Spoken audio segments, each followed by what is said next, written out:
Okay, what are some of the benefits of verifying your repairs? So remember, when we verify the repair, I've actually made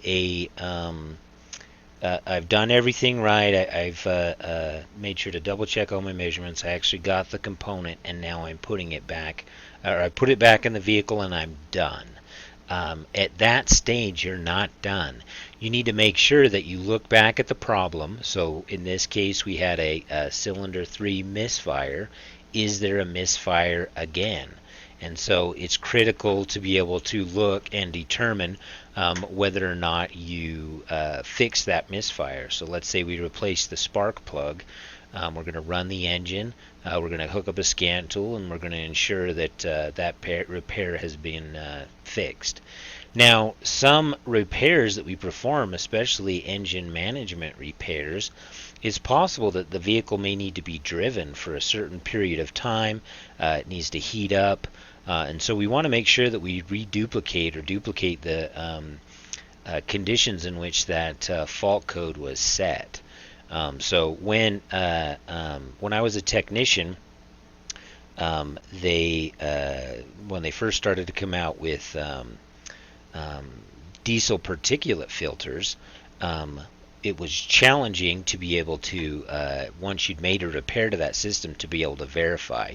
You couldn't now you can, but at the time you had to drive the vehicle, and sometimes you had to drive the vehicle for 45 minutes, and so a lot of techs never wanted to verify that and waste the time, and so they would send the vehicle back to the customer, and the customer is very frustrated because the problem comes back after they've driven it. So you want to make sure that you're really taking the time to verify the repair. There's nothing worse than sending a vehicle back to a customer after they've paid a significant amount of money and it didn't change anything, and that's not good on you. And unfortunately, that's where the reputation of technicians has been diminished significantly because they don't verify the repair. So, why do you verify the repair? Well, you know before the customer does if the repair actually worked, right?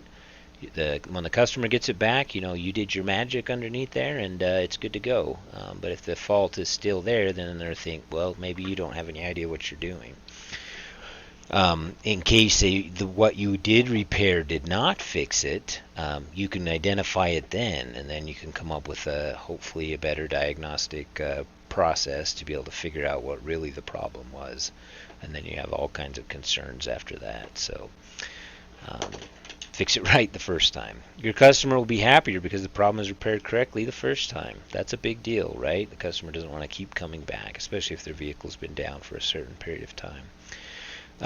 You can make sure that there's no other concerns that may be present. So possibly you fixed one issue and now you have another problem that resulted from that. When vehicles had a lot more vacuum lines, um, uh, when I started repairing them, these vehicles are 10 to 15 years old. If you touched a vacuum line, it was gonna have a vacuum leak. So you might have caused another problem, or the engine itself is just experiencing some other problem. The final one, you can prevent related problems from occurring in the same system in the future. So this one's a little bit on the edge of I'm not sure that it's necessarily worded right.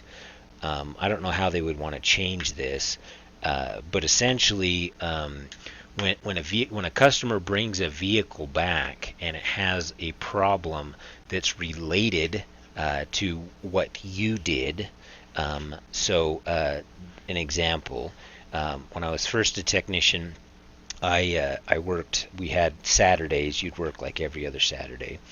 Anyway, and you'd end up working on cars that maybe someone else had already worked on. So one of the technicians in the shop had done an engine replacement, and the person came back, and I didn't do the engine replacement, but the person came back and said there was, kind of it seemed like it was really vibrating really bad, and I went in and opened the hood, and there was an engine mount that wasn't even bolted on, and so